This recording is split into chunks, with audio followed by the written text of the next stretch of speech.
Hi. Okay. Tell me if this describes your child.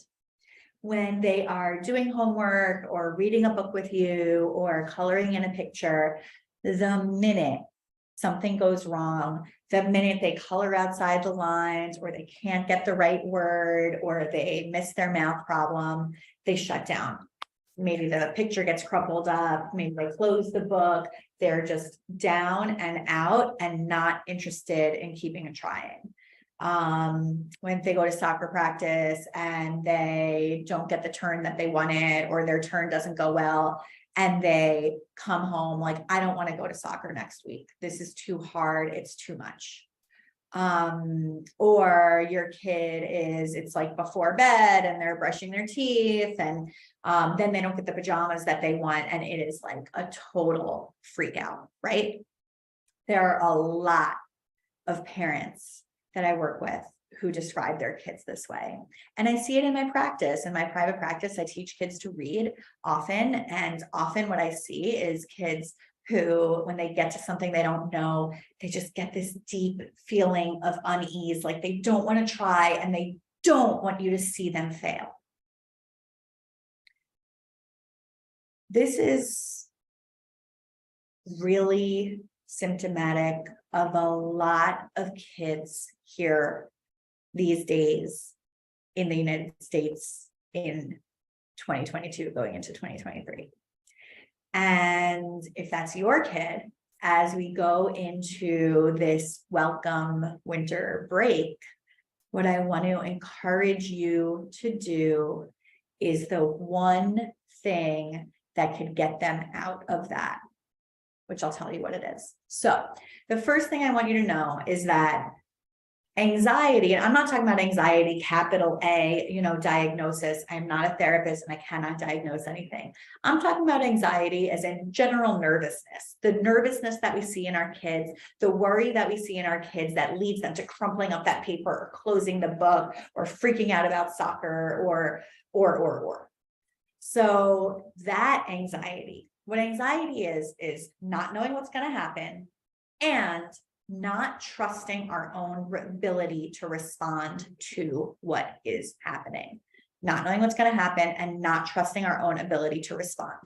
Nobody knows what's going to happen, right? None of us do. So the only thing that we can work on is our own ability to respond to what is happening and allowing our kids the chance to trust in themselves to respond to the stimulus in the world. Their distrust in themselves, their worry of what if I can't handle this, is the cause of all of these symptoms that we're seeing, this overwhelming epidemic of childhood anxiety that is going on right now, especially for elementary age kids. I say especially for elementary age kids because that's who I work with, but even as I said that, I was like, no, this is true for middle schoolers and high schoolers too. So, okay, especially in elementary age kids though, from what I've seen. How do we fix this? This is a result of kids not trusting their own ability to respond. So how we fix this is showing them and giving them the opportunity over and over and over again to trust in themselves and to know that they've got their own back. How do we do that? I tell them all the time they could do it. I'm so calm when they're reading and I make sure that they're okay afterwards. And I tell them it's going to be okay. And I tell them I trust in them and I tell them they can do anything. And that is all wonderful. Please keep doing it. And no one can teach you resilience. Resilience is learned from the inside out. Resilience is learned in your body internally, but it cannot be taught. So what I really recommend, and one thing that I would like to give you is permission for you to let your kids do something on their own that they choose that they weren't able to do or allowed to do before.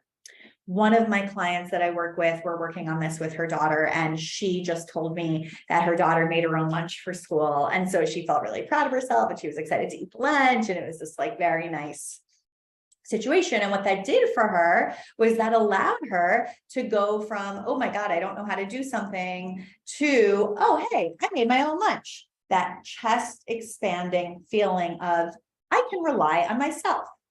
We're looking for opportunities for kids to say, hey, I can rely on myself.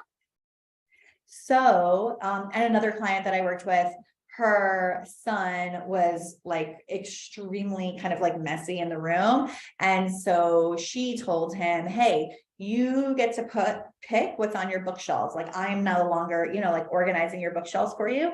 And all of a sudden he kept his, with a few reminders, right? Like, we're all human, but he kept his bookshelves so much neater because he was in charge of keeping it organized. He knew where everything was. Another one of my clients, their daughter started making breakfast in the mornings. So how can we give our kids the opportunity to show them, hey, there are things that you can take care of on your own that are for you, that positively impact you and the people around you. So as we go into winter break, think about, what can I give my kid that allows them to build their own sense of independence? Because resilience is learned, but it cannot be taught. So how can you create opportunities for your child to learn their own resilience at home? Let me know how it goes.